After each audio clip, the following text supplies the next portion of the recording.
Parliament से कानून साजी करवाने का मिशन। वजीर आजम ने कानूनी टीम को फिर बुलाया। अटॉर्नी जनरल बाबा रवान और फवाद चौधरी से चैम्बर में मुलाकात की गई। बैरिस्टर अली जफर कहते हैं 20 से जायद कानून मंजूर कराएंगे। कोशिश होगी इत्तेफाक राय से एक ही रोज कानून साजी मुकम्मल हो जाए। फरोग नसीम बोले, आइन में इंतखाबी इस्लाहात बिल में इलेक्शन कमीशन की मर्जी के बारे में शिक शामिल नहीं।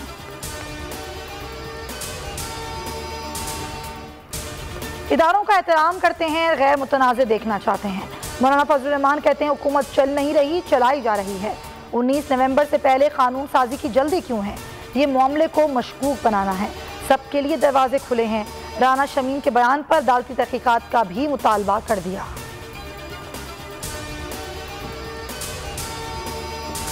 कल पूरी कुव्वत से सियाह कानून साजी का रास्ता रोकेंगे। अपोजिशन पुरअज़्म। शहबाज शरीफ के रहनुमाओं से मुशावरत, मुश्तरका इजलास के लिए हिकमत अमली तय कर ली। तमाम अरकान को हाजिरी यकीनी बनाने की हिदायत। हमजा शहबाज की परवेज इलाही से मुलाकात।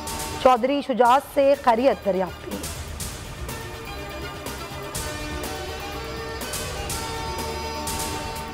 इमरान खान 5 साल पूरे नहीं करेंगे, इनको लाने वाले मान रहे हैं गलती हो गई।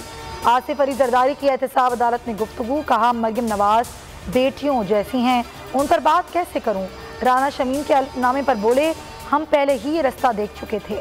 अमेरिका में प्रॉपर्टी केस में जमानत कबल गिरफ्तारी मंजूर। 5 लाख रुपए की जमानती मचल के जमा करवाने की हिदायत।